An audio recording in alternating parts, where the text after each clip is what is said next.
Bonjour à toutes et à tous. Bonjour, bienvenue à ce 33e webinaire IF-Prof consacré aujourd'hui à la Cité internationale de la langue française.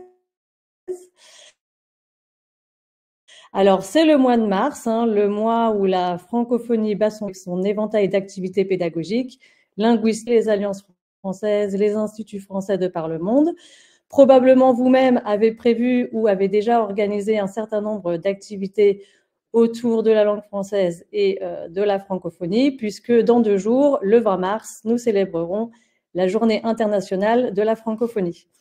Alors, l'objectif de ce webinaire est de vous faire découvrir un lieu qui est absolument incroyable, consacré à la langue française et aux cultures de France, et aux cultures francophones, pardon. Il s'agit donc de la Cité internationale de la langue française.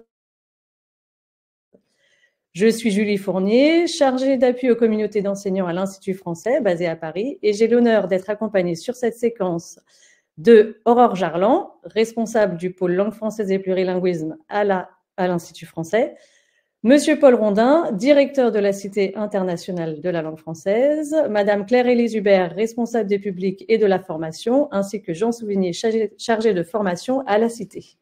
Je vous remercie tous les quatre, ainsi que toute l'équipe de la Cité, d'avoir accepté notre invitation en cette année bien spéciale et de pouvoir nous présenter donc ce lieu que tout le monde a envie de connaître. Une ou deux indications techniques avant de commencer. Donc, je précise que le webinaire est bien enregistré. Il sera accessible en rediffusion sur IF-Prof, ainsi que sur la chaîne YouTube Langue française de l'Institut français, et nous le mettrons aussi à disposition sur les réseaux sociaux. Si vous avez des questions que vous voulez poser à nos différents intervenants, vous pouvez utiliser l'espace questions en bas à droite de votre écran. Nous garderons une dizaine de minutes comme d'habitude pour y répondre à la fin et en fonction des questions, nous pourrons également apporter quelques éléments de réponse dans le chat. Voilà, entrons, si vous le voulez bien maintenant, dans le vif du sujet avec une première conversation entre Aurore Jarlan et Paul Rondin.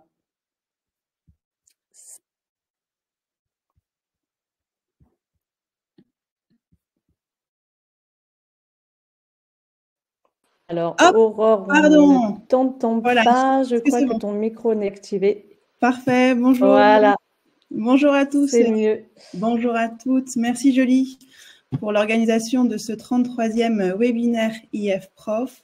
Et encore un grand merci à nos collègues de la Cité internationale de la langue française d'avoir accepté notre invitation. Comme nous avons pu le découvrir, la Cité internationale de la langue française est un projet global très ambitieux ouvert sur un environnement local. Un vrai lieu de vie aux portes de Paris, 50 minutes en train depuis la gare du Nord, où cohabitent de nombreuses thématiques comme le patrimoine, la culture et l'éducation.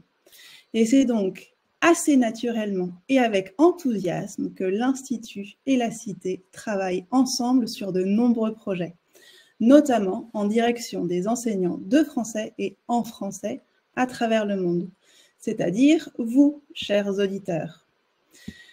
Bonjour Paul, si tu es d'accord, j'aurais 4 questions à te poser.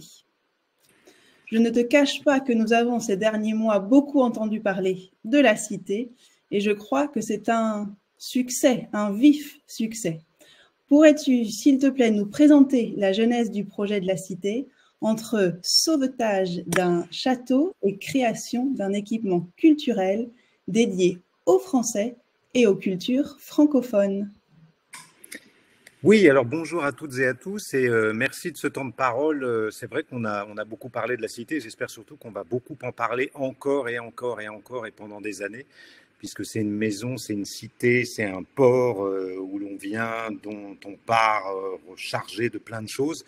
Et c'est bien l'idée d'un endroit très très vivant et qui fait l'actualité de la langue française, des langues françaises, j'ose le pluriel, des cultures francophones, ça a été dit, des amateurs, des francophiles aussi, et puis de toutes celles et ceux qui, partant de cette chose très intime qu'est la langue, qu'elle soit maternelle ou qu'elle soit une langue d'adoption, adoptée, une langue d'hospitalité, tout d'un coup permet d'agrandir le paysage, nos horizons sensibles. Et cette cité, c'est vraiment ça. C'est-à-dire nous ne sommes pas du tout un musée ni un conservatoire. Nous sommes vraiment un endroit de vie, de partage, de travail aussi, à partir de la langue française. Tout cela, à l'origine, parce que en 1539, François Ier, qui était un roi assez éclairé, qui avait quelques défauts aussi, mais qui était un roi très éclairé même, notamment en matière de culture, décide de faire de la langue française, du François, la langue du royaume. Et ceci non pas contre les langues régionales ou les dialectes locaux, mais plutôt contre un mauvais latin qui permettait à un petit monde de pouvoir de détenir le savoir et donc de savoir aussi juger, administrer contre les administrables et les justiciables qui, eux, ne savaient pas de quoi on parlait. Donc cette langue française sert en réalité à faire une langue, à donner une langue d'égalité à tous les habitants du royaume. Donc c'est très intéressant et on parle de ça en 1539, donc assez tôt, bien avant la Révolution française. De ce moment important pour la langue, ordonnance signée à Villers-Cotterêts dans le château royal de François Ier, à la Renaissance, vous l'aurez compris, nous avons tiré le fil d'un projet qui, après 300 ans de gouvernance royale du château, puis 200 ans d'une aventure plus compliquée, où dépôt de mendicité, garnison, maison de retraite, le château s'est abîmé, s'est détérioré, est devenu presque fantomatique et avait un sérieux besoin d'être sauvé. Effectivement, on parle bien d'un sauvetage. À 5 ou 10 ans, il aurait fallu le raser tellement il s'abîmait.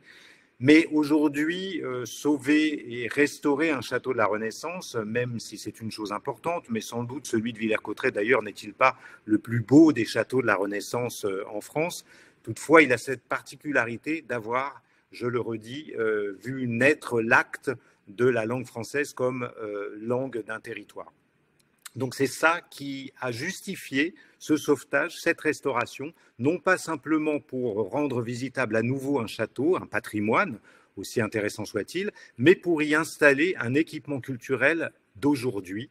Et cet équipement culturel a pour mission, comme je le disais, de s'occuper de la langue, des langues françaises.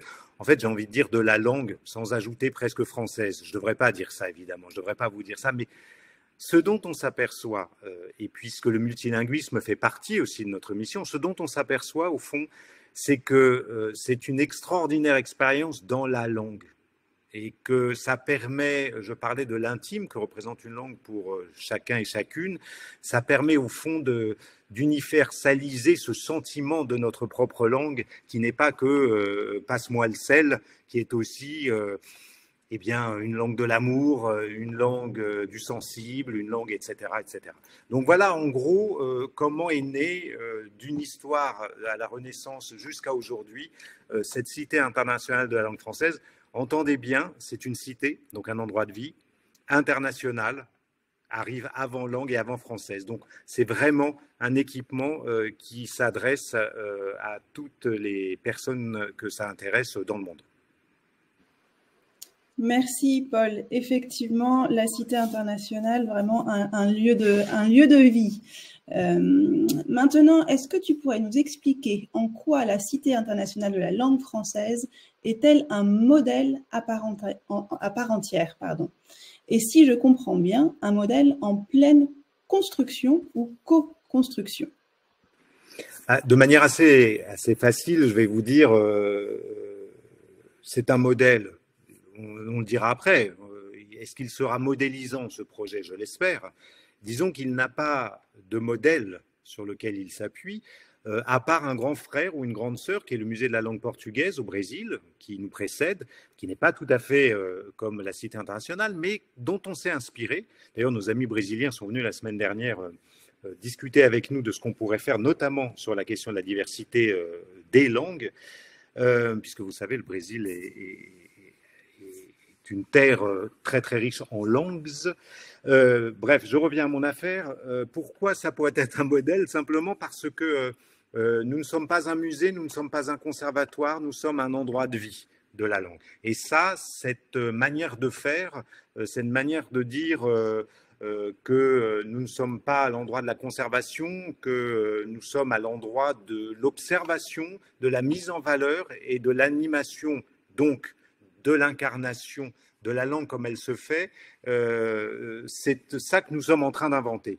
Et pourquoi nous sommes toujours en train de l'inventer? Parce que nous l'inventerons toujours. Et je vais vous dire quelque chose d'un peu facile, mais une langue, si elle ne s'invente pas, elle se fige et elle meurt. C'est ce qu'on appelle une langue morte face à une langue vivante. Même si on peut aller puiser dans les langues mortes, grec ou latin par exemple, un certain nombre de choses, évidemment, ça n'est pas la même chose. Et nous sommes précisément à cet endroit d'observation de l'augmentation de la langue, de l'augmentation permanente de la langue. Grâce aux artistes qui vont chercher dans la langue une plasticité, grâce à la francophonie, qui élargit sans arrêt cette langue française, qui l'agrandit. En témoigne le dictionnaire des francophones que vous pouvez trouver sur Internet, qui est un extraordinaire monde en soi de langues françaises au pluriel. Donc voilà, le modèle, oui, effectivement, nous l'inventons et nous n'allons cesser de l'inventer. Et je crois que vous allez l'inventer avec de nombreux partenaires que vous avez déjà aujourd'hui dans votre environnement. Et on est ravis que l'Institut français soit l'un de ces partenaires. En parlant de partenariat, on voit aussi que la Cité est vraiment à une forte implantation dans le territoire local, dans le nord de la France, et particulièrement au niveau de l'éducatif et du social. Et on voudrait savoir en quoi cela peut être utile pour les professeurs qui nous écoutent aujourd'hui. Alors, je laisserai Claire-Élise et Jean développer et déployer tout ce que nous faisons dans le détail.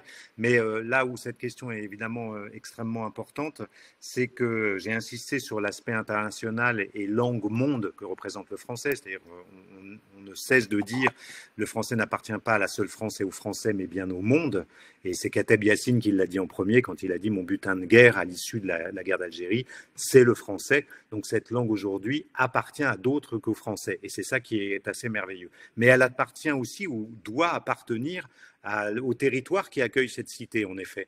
Donc on a déployé, mais depuis de nombreuses années, bien avant l'ouverture en réalité, c'est surtout Claire-Élise qui a mené ce travail depuis au moins 4 ans, elle me corrigera si elle le souhaite, c'est une vraie implantation auprès de toutes les catégories de public ou de presque public que nous pouvons toucher, une implantation de cette idée qu'on peut faire beaucoup de choses avec la langue et qu'à minima, on doit s'en saisir parce que c'est un outil du quotidien, mais c'est aussi, je le disais, une manière d'élargir l'horizon considérablement.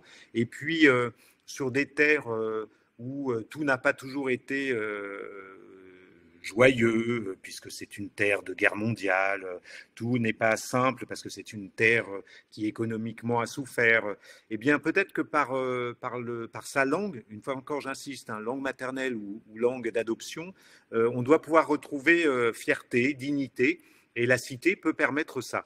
Donc elle est fortement ancrée dans tous les établissements scolaires du territoire, et y compris quand il s'agit de populations déscolarisées ou près d'être déscolarisées, c'est-à-dire elle doit parler à tous les enfants ou jeunes qui sont sur le territoire. Alors, une fois encore, je ne veux pas anticiper sur ce que dira Claire-Élise, mais ce qui est important, c'est que personne ne doit être exclu de ce sérieux et joyeux sérieux que nous proposons à la Cité.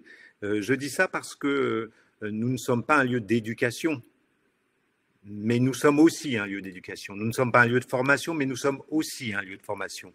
Nous sommes un lieu de vie. Je souligne ce terme. Et à l'intérieur de ce lieu de vie, on peut apprendre, soit parce qu'on a la volonté d'apprendre, soit parce qu'on va apprendre par accident, sans le savoir. Et ça aussi c'est une forme de facilité, de douceur. Ce qui importe dans le rapport à la langue qu'ont beaucoup de gens, c'est de nous, en tout cas de notre point de vue, c'est de ne surtout pas les intimider, de ne surtout pas leur dire quelle langue serait bonne pour eux. mais de leur dire, mais venez, vous allez voir ce qu'on peut faire avec la langue, c'est une merveille. C'est du plaisir. Et effectivement, on a ancré vraiment depuis de nombreuses années ce travail qui porte ce fruit. C'était très drôle, et je finirai là-dessus, mais c'était très drôle. Vendredi, on accueillait beaucoup d'académiciens et d'intellectuels à la Cité, dont certains, et c'était le but de ce voyage, étaient quand même un peu, disaient, oh, quand même votre machin là, ça peut pas être, il y a beaucoup de dispositifs numériques, il y a beaucoup de jeux, il y a beaucoup de ceci, il y a beaucoup de cela. Des messieurs très respectables, vous voyez, avec des belles cravates, tout ça, très droit.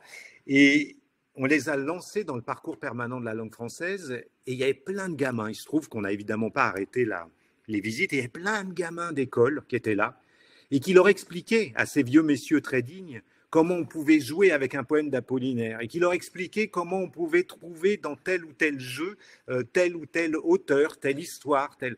Et je vous assure que je pense notamment à un de ces messieurs très dignes de l'Académie française. En ressortant, il m'a dit « Oh, quand même, c'est extraordinaire. Là, il se passe vraiment quelque chose. » Et c'est ça qu'on raconte, en fait. Et c'est-à-dire que vraiment, les écoles qui viennent et qui s'emparent de ce parcours permanent et de cette cité, parce qu'il y a aussi des spectacles, évidemment, doivent ressortir en ayant appris l'air de rien et avec l'envie de jouer et d'écouter du français tout le temps. Extraordinaire. Merci Paul pour ces explications et ce petit commentaire concernant ce moment de vie aussi à la Cité vendredi dernier. Mais une belle leçon pour nos jeunesses. Une dernière question. Comme nous avons aujourd'hui en face de nous des enseignants de français et en français qui travaillent dans le monde entier, nous aurions voulu savoir comment eux, ils peuvent s'emparer du projet éducatif et culturel de la Cité et voir s'ils peuvent y contribuer également. Alors, oui, de multiples façons, j'ai envie de dire. Alors, la plus simple, c'est de considérer que la Cité est un endroit où l'on peut venir, où l'on peut préparer des déplacements. Alors, je sais que quand on est très très loin, ce n'est pas une chose simple, mais néanmoins, que ce soit une destination en soi, une destination culturelle, une destination éducative et socio-éducative s'il le faut. Ça, c'est la première chose. Et que nous sommes là pour les accueillir à la carte comme ils le souhaitent, comme ils le veulent. Ça peut être un endroit aussi où on s'installe un peu plus longtemps, où on peut travailler, comme je le disais, y compris au moyen de résidences thématiques, pourquoi pas. Et vous savez qu'on a fait un BELC il n'y a pas si longtemps à Villers-Cotterêts.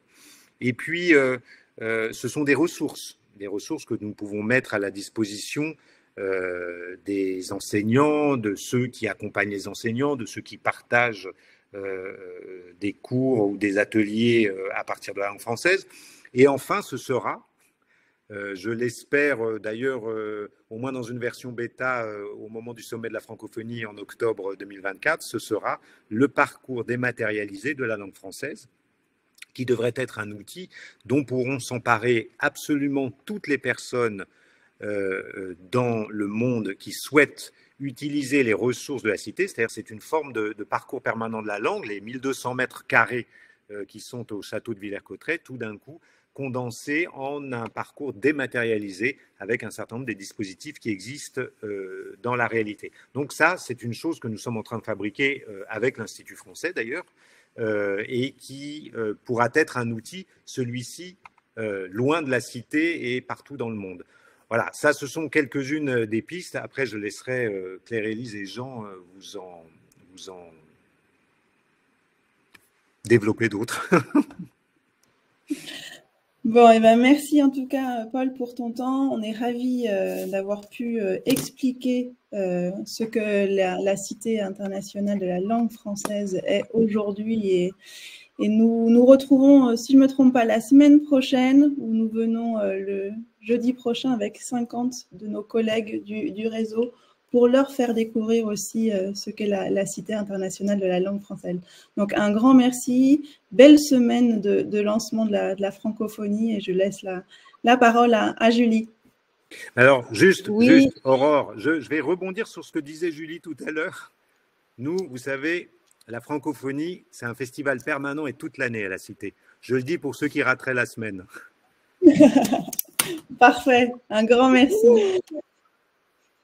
Merci pour cette précision. Et puis, la transition est toute faite puisque vous avez évoqué le parcours de visite dématérialisé, mais peut-être, voilà, c'était une mise en bouche pour ce qui nous attend à l'automne prochain. Mais avant cela, je vais laisser le micro à Claire-Élise Hubert qui va nous présenter justement le parcours de visite, l'aventure du français, un parcours voilà, très ludique, très inspirant, très instructif. Je vous en dis pas plus. Claire-Élise, c'est à vous. Donc bonjour, merci Julie, bonjour à toutes et à tous, et puis merci de nous faire voyager aussi. Là, je suis en train de faire dérouler le chat et tous les petits bonjours de partout dans le monde. Eh bien, ça nous fait voyager. Merci. Donc, sans plus attendre, moi, je vais partager ma présentation, d'accord. Alors, attendez, partager l'écran.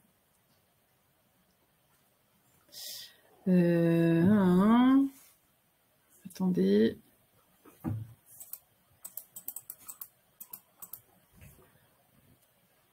Ça mouline. Et surtout, attendez. Ça veut pas partager l'écran. Ça va arriver. Ah, c'est vrai, c'est juste un peu lent, c'est ça? Normalement, ça fonctionne. Alors, est-ce que ça fonctionne là? Voilà. Vous voyez ma présentation? Okay. Oui, on a le diaporama. Ouais. Ok, c'est très bien. Peut-être le mettre en diaporama éventuellement. Oui, ça y est, je l'ai mis en diaporama. C'est bon? En écran, je l'ai mis en écran plein. En tout cas, on le voit bien. Vous le voyez bien? Bon, parce que chez moi, il est en écran plein. Pas chez vous? Oui, mais c'est bon. C'est bon pour nous aussi. Très bien. Donc voilà, je vais vous faire une présentation un petit. Si, mais c'est pas en diaporama. Pardon? C'est pas entier? Attends. Non, je disais, si on le voit bien, mais c'est en version PowerPoint et pas diaporama, mais je pense que ça ne va pas gêner à la compréhension de la présentation. D'accord, parce que moi, chez moi, il est en diaporama, mais bon, peu importe. Là, si vous voyez bien, c'est l'essentiel. Donc là, je vais vous présenter le parcours permanent, mais un petit peu plus que ça, puisque c'est aussi toutes les facettes en fait de cette cité internationale, alors dans un temps record. Mais avant de commencer, je voulais vous montrer simplement des photos du château avant sa restauration, pour que tout le monde prenne bien conscience que ce château, qu'on qualifie souvent de château de l'époque Renaissance, là a vécu une réelle renaissance, puisqu'il est devenu ce que vous allez voir là bientôt. Et puis simplement aussi deux photos pour vous montrer à quel point le chantier a été colossal. Et juste parce que vous connaissez tous Notre-Dame, il faut savoir que Villers-Cotterêts, le château de Villers-Cotterêts a été le deuxième chantier patrimonial le plus important après celui de Notre-Dame, là jusqu'à son ouverture. Voilà, donc c'est un petit détail mais qui compte. C'est bon, vous voyez toujours le diapo? Ça va? Alors, donc, dans ce château, qu'est-ce qu'on peut découvrir? On peut découvrir, déjà, une très très belle librairie, une librairie boutique. On a des espaces pédagogiques, mais on en parlera plus tard.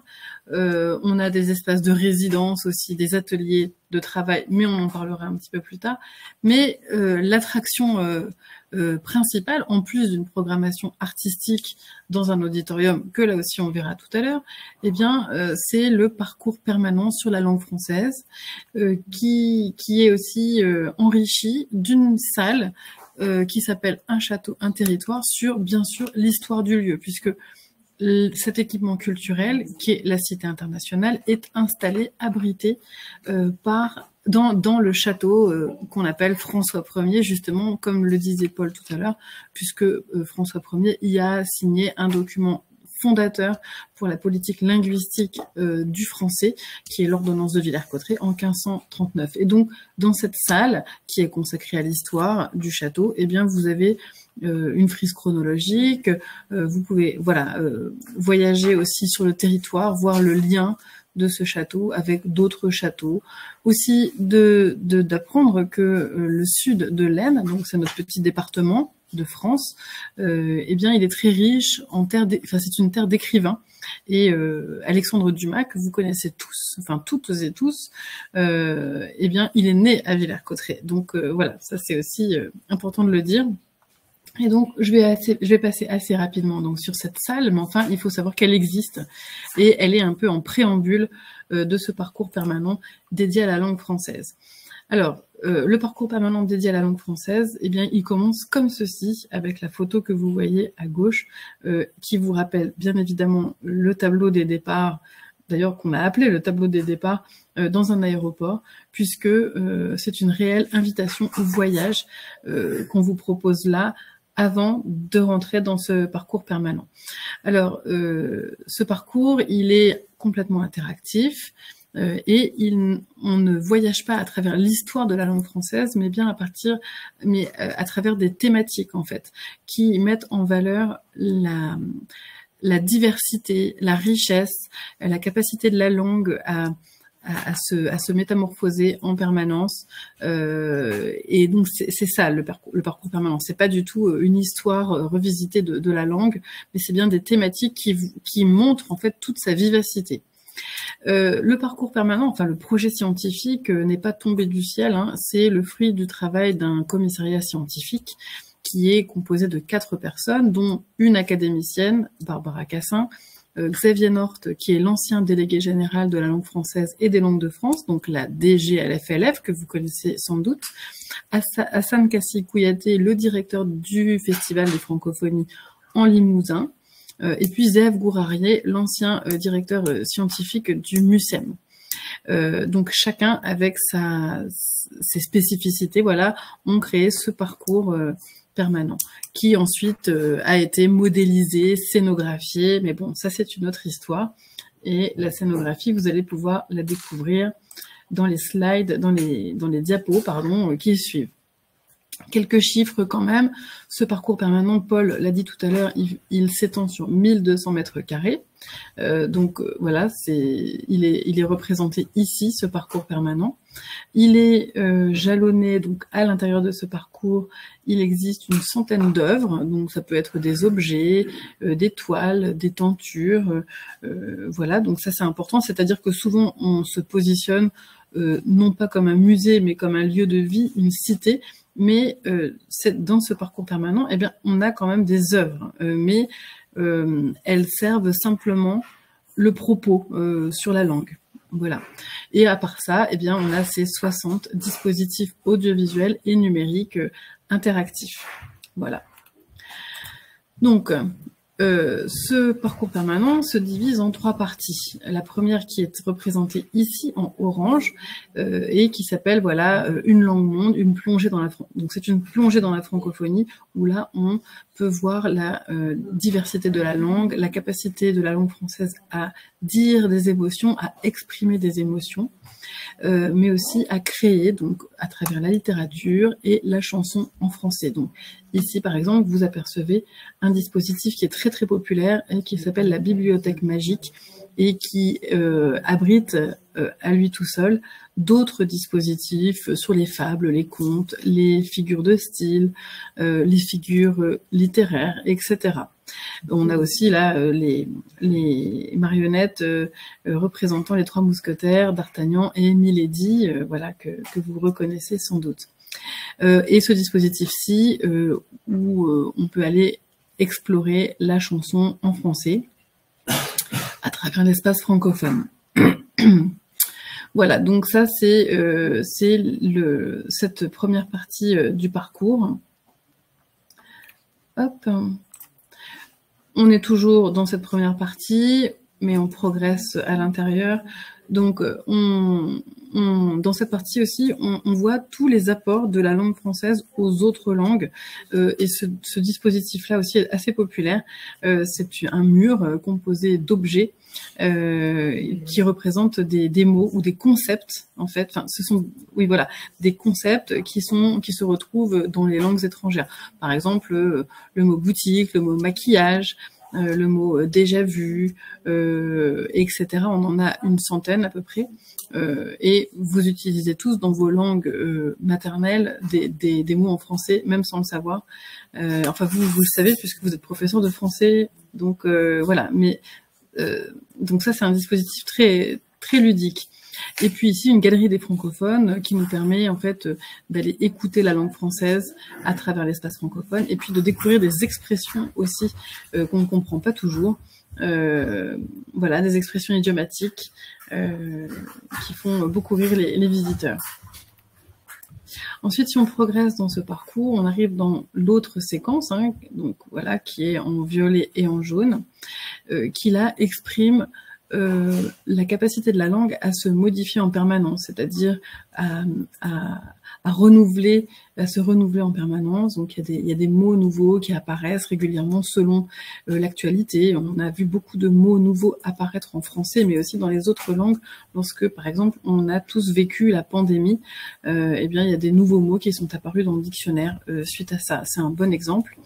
Mais c'est aussi les différents registres de langue, le registre familier, le registre soutenu, le registre argotique ou standard.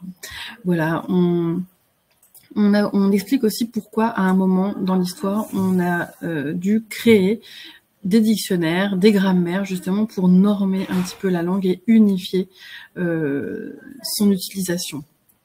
Voilà, et dans cette salle, dans cette partie-là, alors j'avance un peu ma présentation, eh bien, on a une salle de jeu qui permet justement de voir à quel point la langue, eh bien, elle permet ce jeu justement parce qu'il n'y a pas de bonne réponse ou de mauvaise réponse, mais simplement un peu de curiosité.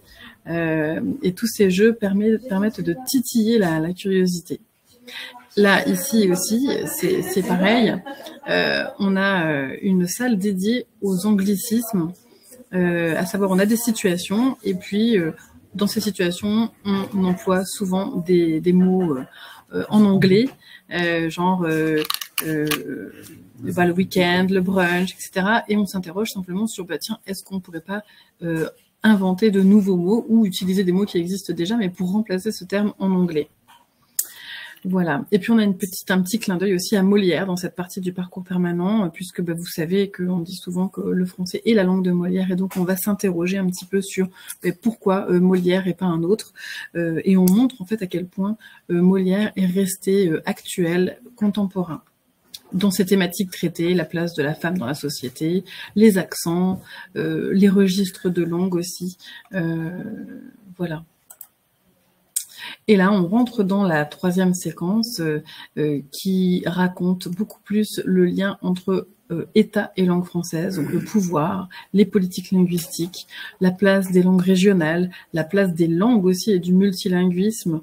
Voilà, bien évidemment aussi l'avènement du dictionnaire, de l'imprimerie, et puis on termine, alors pardon, donc ça c'est une salle que les gens aiment beaucoup, on l'appelle la salle des douches, parce que ce sont des douches sonores qui vous permettent d'aller écouter les 72 langues régionales de la France et territoire d'outre-mer compris. On n'a pas pu traiter toutes les langues régionales de la francophonie, parce que là il aurait fallu 1200 mètres carrés, tout un parcours, parce qu'il y en a vraiment énormément. Voilà, donc là vous avez un aperçu de cette salle et puis un aperçu aussi de la salle dédiée à l'Académie française. Voilà pourquoi est-ce que l'Académie française est née en même temps que l'imprimerie. Voilà, et on termine sur l'ordonnance de Villers-Cotterêts, un petit peu la raison pour laquelle la cité a été créée dans ce château. Voilà, puisque c'était l'ordonnance de Villers-Cotterêts, le début de la politique linguistique du français, puisque l'ordonnance de Villers-Cotterêts vraiment a imposé la langue dans les actes juridiques et administratifs, ce qui fait que voilà, c'est de la politique linguistique, les prémices. Bon, là, c'est parce que tout à l'heure, je vous ai parlé des 100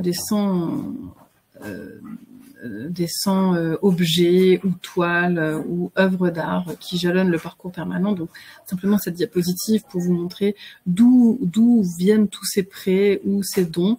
Et donc on a vraiment énormément de partenariats pour permettre aux visiteurs de découvrir un maximum d'objets pour illustrer le propos.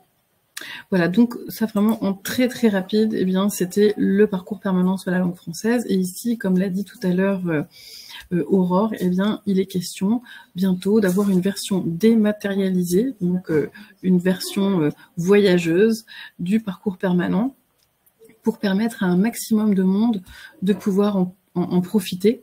Voilà, donc ça, normalement, on devrait avoir cette version dématérialisée dans une version basique, mais quand même qui aura le mérite d'exister au moment du sommet de la francophonie.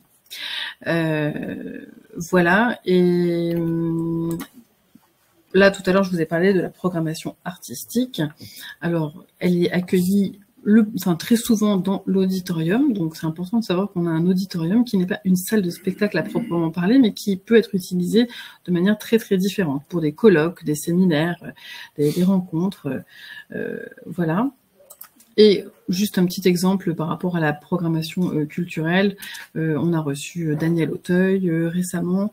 La semaine prochaine, non, cette semaine, on va avoir un spectacle de danse aussi avec de la langue des signes. On a eu un week-end spécial Claude Ponty, qui est un illustrateur de livres pour enfants. Enfin, donc en fait, il y en a pour tous les goûts. C'est ça qu'il faut retenir. Et nous, donc, on essaye aussi, lorsque c'est possible, de faire des actions pédagogiques en marge de ces actions artistiques. Bon, ici, c'est juste pour vous montrer tous les gens avec lesquels nous travaillons, en fait. Donc, bon, c'est pas ce qu'il y a de plus intéressant, mais ce qui est intéressant, c'est de voir qu'il y en a beaucoup et que c'est très diversifié. C'est justement dans cette même logique que de rendre vivant et puis de s'adresser à un maximum de monde possible. Je vous ai parlé tout à l'heure rapidement des ateliers pédagogiques.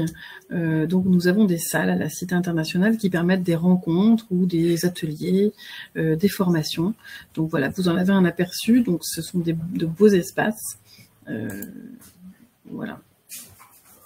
Et on a aussi des espaces pour des résidences. Alors tout à l'heure, Paul a parlé de résidences et c'est vrai que a été évoqué quelquefois la possibilité, pourquoi pas, d'organiser des résidences pédagogiques.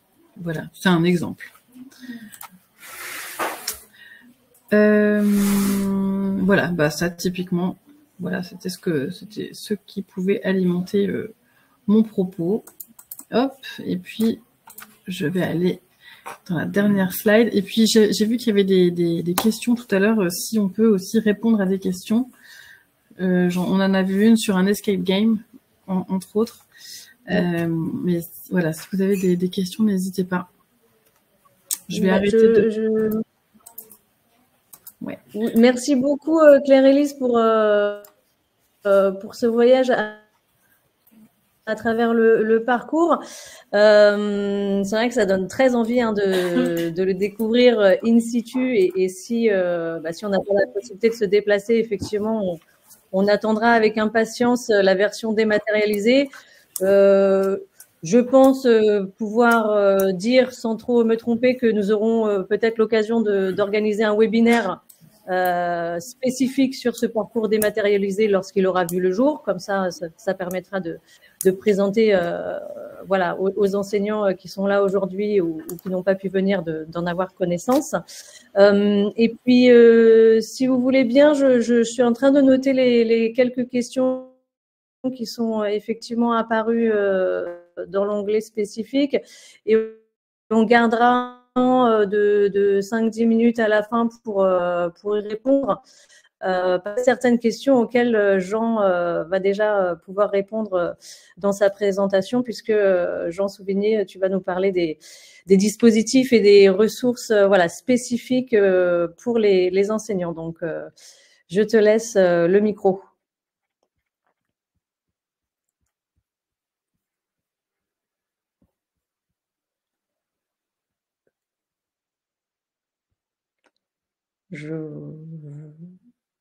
Ou alors, Jean, on ne t'entend pas.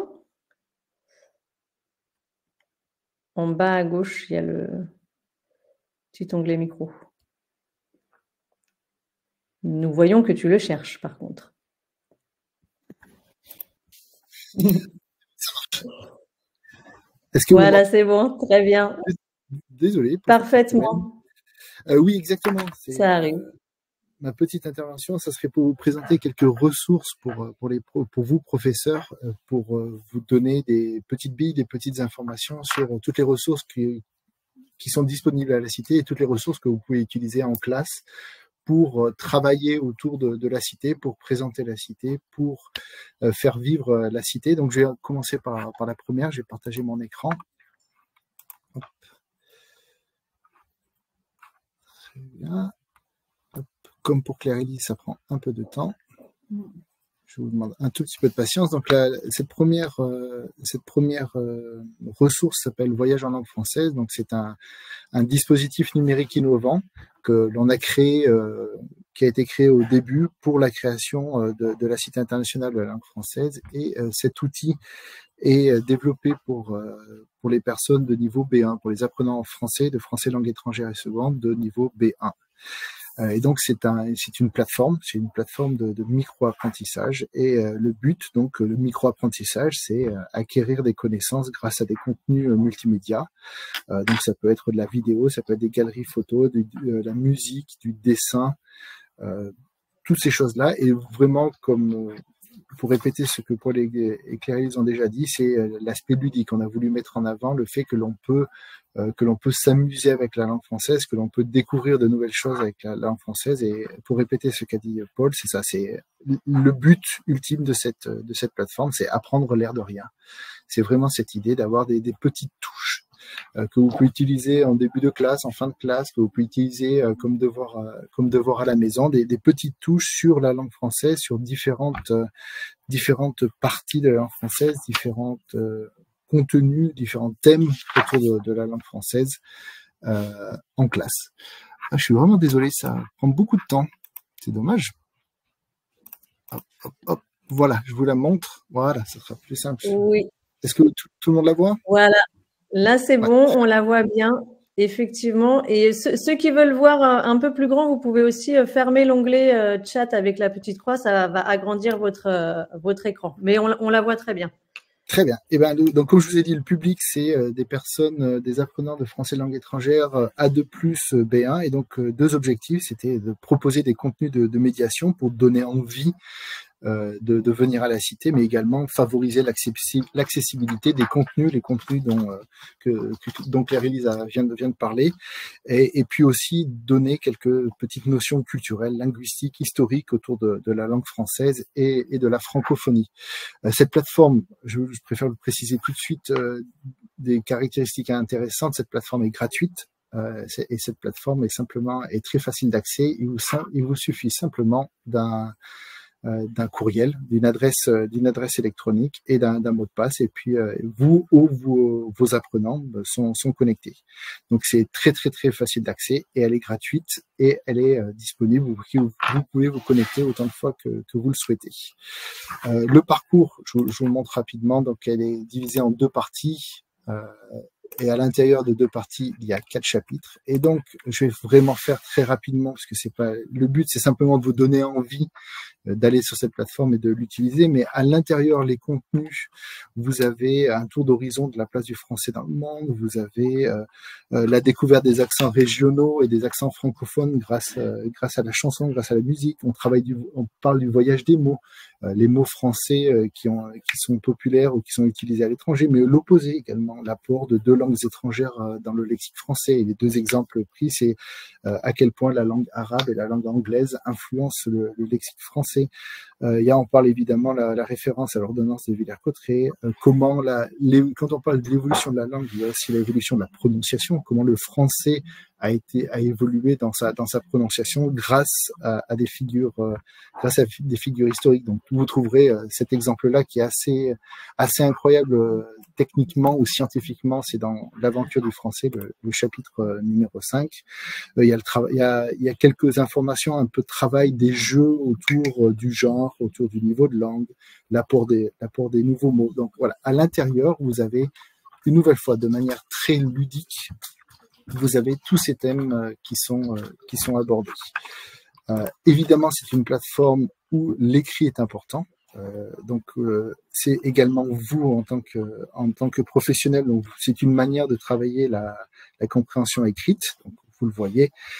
Évidemment, le niveau de langue est adapté au niveau intermédiaire, conversationnel, autonome. Vous avez les mots-clés qui sont mis en avant et les mots-clés qui sont expliqués en bas. L'importance, comme vous avez vu, de l'outil multimédia, beaucoup de vidéos, beaucoup d'audio, beaucoup de sons. Donc, évidemment, vous pouvez travailler grâce à cette plateforme la compréhension écrite. Vous pouvez aussi travailler la compréhension orale, beaucoup de vidéos, beaucoup d'audio, mais vous le voyez en haut à gauche, une des caractéristiques très intéressantes de cette plateforme, c'est que l'intégralité des contenus est oralisée, c'est-à-dire que vous avez tout ce qui est écrit est également prononcé, est également transcrit. Donc, il y a un travail très intéressant, vous, en tant que professionnel, pour faire travailler là aussi la compréhension orale. Est-ce que vous demandez à vos apprenants, à vos élèves de d'abord lire le texte et puis après l'écouter, ou inversement, ou les deux en même temps? Donc, vous avez une grande flexibilité au niveau pédagogique pour utiliser cette plateforme. Tout est transcrit également. Donc, toutes les vidéos, tous les audios présents, vous avez les transcriptions. Également, la possibilité, cette plateforme vous permettra, je vais essayer de trouver le bon exemple, vous permettra aussi de travailler la production orale. Vous avez de temps en temps, vous avez ces petites capsules à votre tour où là, on va vous poser une question. Donc, le but, c'est de lancer la discussion, c'est de pratiquer l'oral. Donc, voilà, quelle comptine connaissez-vous dans votre langue maternelle? Donc, le but, l'étape était sur les comptines. Donc, le but, c'est de lancer la conversation en français, évidemment. Donc, ces activités d'expression orale, elles peuvent être faites en groupe. Vous pouvez, vous, en tant que professionnel, afficher cette plateforme et puis tout le monde participe, tout le monde fait des activités en même temps. Ça peut aussi être fait individuellement comme des devoirs.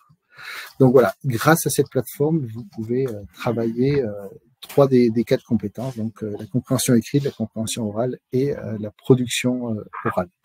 Vous avez également, de manière très ludique, on reste toujours, l'autre objectif, c'est de donner envie, c'est d'être ludique, de faire plaisir, de s'amuser avec la langue française. Donc, vous avez également à la fin de chaque partie des petits quiz et à la fin, vous avez un quiz final, simplement donc pour réviser les notions acquises. Il n'y a pas de notes. Ces quiz peuvent être faits autant de fois que vous le souhaitez.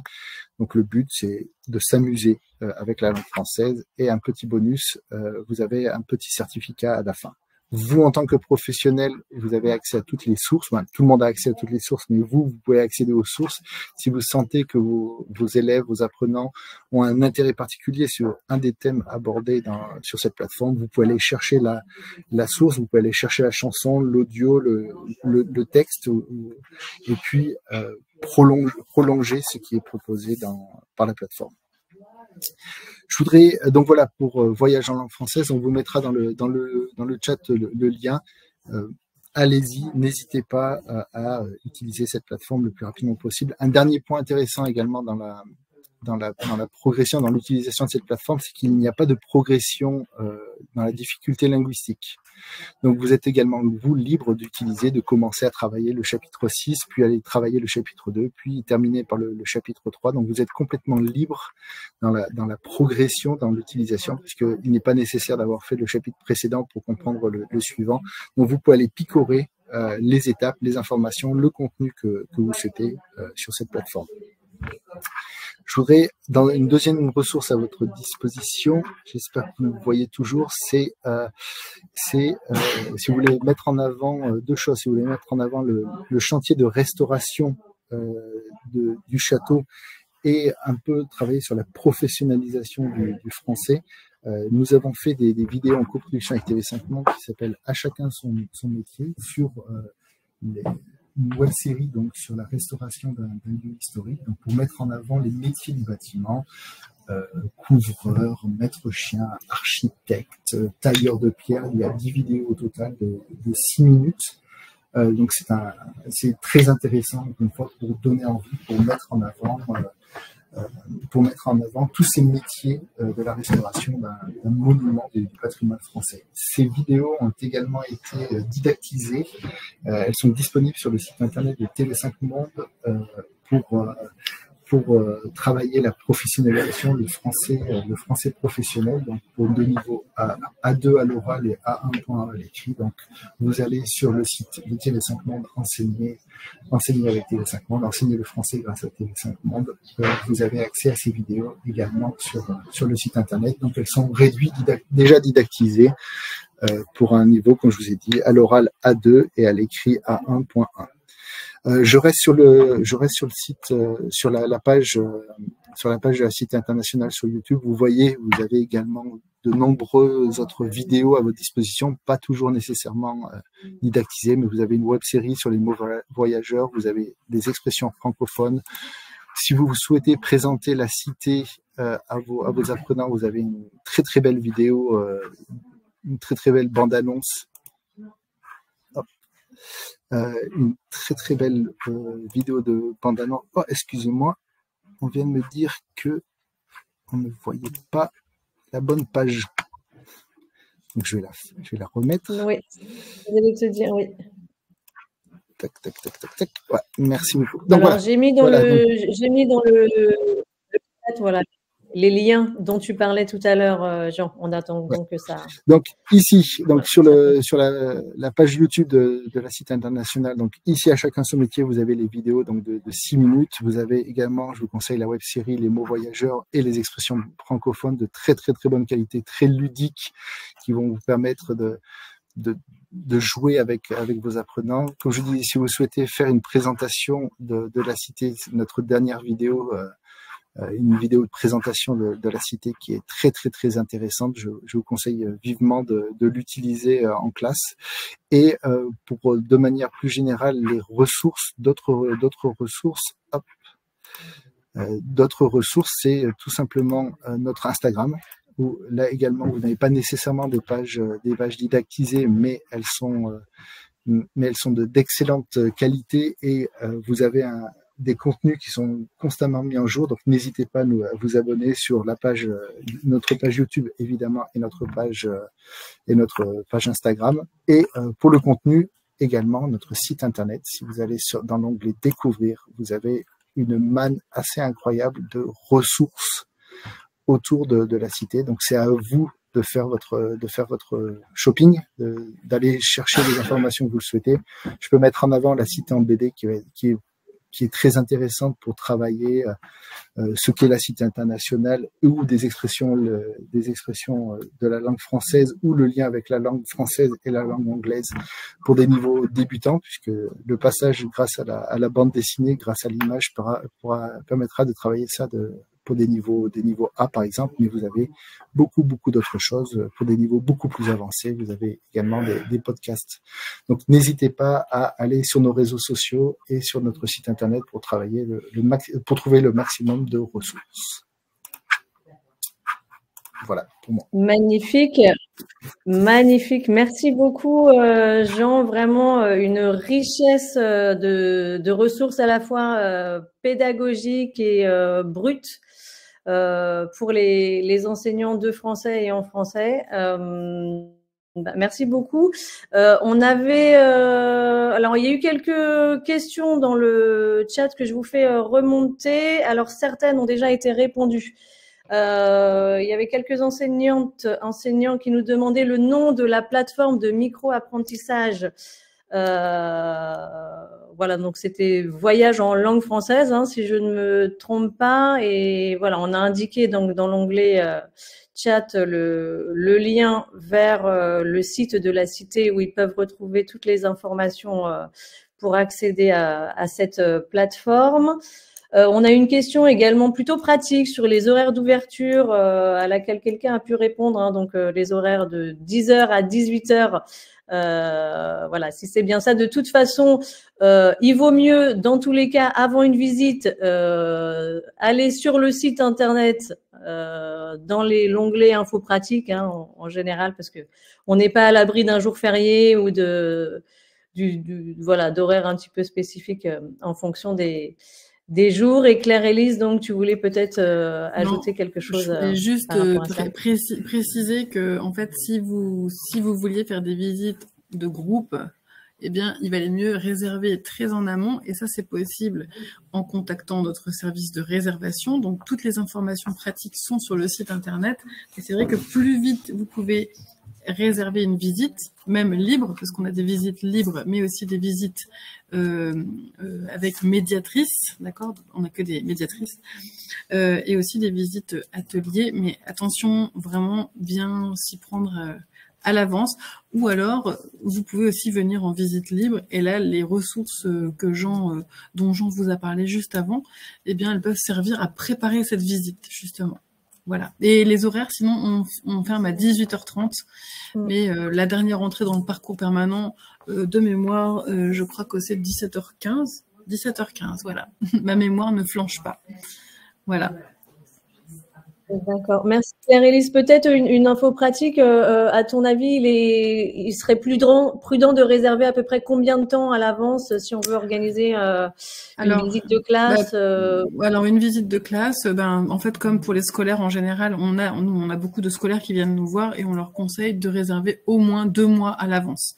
Et il y a des formulaires à remplir de pré-visite justement pour qu'on cerne le mieux possible le profil des visiteurs, donc en groupe, et qu'on s'adapte le mieux possible à leurs besoins. Voilà. D'accord, c'est bien noté, merci. On avait une question également concernant un jeu d'évasion, un escape game qui portait sur la cité. Et dont l'accès bloqué à un certain moment. Donc, on a eu 1 ou 2 questions à ce propos. Est-ce que vous... Alors, à notre connaissance, il n'existe pas d'escape game sur la cité, donc c'est peut-être autre chose, mais en tout cas, on n'a pas d'escape game. Ce qui est certain, c'est qu'on a des visites comptées. Bientôt, on va avoir une espèce de chasse au trésor un peu patrimoniale pour les jeunes de 12 à 99 ans, mais on n'a pas d'escape game à proprement parler, voilà. Et oui, je voulais compléter mon propos de tout à l'heure concernant des visites aussi pour les allophones, puisque compte tenu de notre nature, en fait, une cité internationale de la langue française, on s'adresse aussi, et c'est pour ça qu'on est là aujourd'hui, hein, mais aux apprenants en français, c'est-à-dire qu'on se met aussi un point d'honneur à faire la visite lorsque c'est demandé, une visite thématique, mais adaptée au niveau des apprenants. C'est-à-dire, voilà, si c'est un groupe qui a le niveau A1, eh bien, on fera une visite adaptée avec des outils de médiation adaptés et un propos adapté. Voilà. Le plus difficile, c'est quand on a des groupes avec des niveaux mélangés, mais ça arrive aussi assez régulièrement. Voilà. Si tu veux compléter, j'en hésite pas. Hein. Voilà, mais écoutez, j'ai l'impression d'avoir fait le tour des questions qui ont été posées en ligne. Je regarde encore rapidement si j'en ai pas oublié.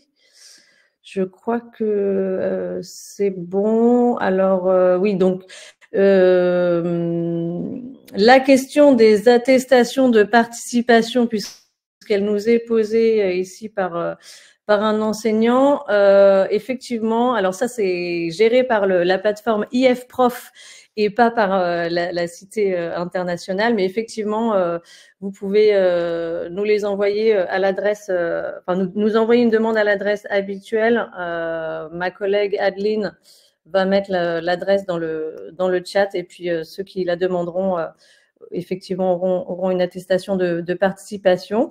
Écoutez, je crois qu'on a fait le... Ah oui, Claire-Élise. Pardon, je voulais juste ajouter que, parce que ça peut concerner tout le monde aussi, mais que bientôt, eh bien, à l'été, on aura une exposition temporaire, donc pas permanente, mais temporaire, sur olympisme et langue française. Alors, je sais plus comment elle va s'appeler, elle a changé 36 fois de nom, mais en tout cas, le thème, c'est la langue française et l'olympisme. Et puis aussi une exposition temporaire, une autre, cette fois-ci, qui sera à l'intérieur. L'exposition sur la langue française et l'olympisme sera à l'extérieur, mais à l'intérieur, on aura une exposition sur la chanson en français. Autrement dit, parce que je sais que tout le monde est fan de chansons et que parfois vous utilisez ce média pour enseigner, et bien sachez qu'il y aura cette exposition temporaire pour ceux qui ont la chance de passer par Villers-Cotterêts. Eh bien, on sera heureux de vous y voir. C'était ça que je voulais rajouter. D'accord, mais parfait. Merci beaucoup. En tout état de cause, c'est vrai qu'il y a une programmation culturelle assez impressionnante, enfin culturelle, pédagogique, assez impressionnante à la Cité. On essaiera de s'en faire le relais le plus régulièrement possible, nous, au niveau de la plateforme IF Prof, de façon à tenir les enseignants et les enseignantes informés justement de ces actualités. Et puis, voilà, nous aurons le plaisir certainement d'organiser un nouveau webinaire en votre compagnie lorsque le parcours dématérialisé aura vu le jour. D'ici là, je vous remercie vraiment pour votre participation et vos présentations. Jean et Claire-Élise, c'était voilà, des présentations très inspirantes, très enrichissantes. On voit qu'il y a beaucoup de matière quand on est enseignant pour justement présenter la Cité, la faire vivre dans sa classe et puis voilà, donner l'envie de découvrir ce lieu. Il y a énormément de ressources qu'on peut utiliser, même si on n'a pas la possibilité de se rendre sur le lieu. Donc merci à vous pour votre disponibilité, et puis nous mettrons donc nous en ligne sur IF Prof la rediffusion de ce webinaire ainsi que le lien vers les différentes ressources et dispositifs qui ont été présentés par Claire-Élise et Jean. Voilà. Merci beaucoup à toutes et à tous. Nous vous souhaitons une bonne poursuite de journée et vous donnons rendez-vous en avril ou début mai sur une autre thématique concernant l'enseignement du et en français. Merci, au revoir. Au revoir. Merci. Au revoir. Au revoir, au revoir. Merci beaucoup.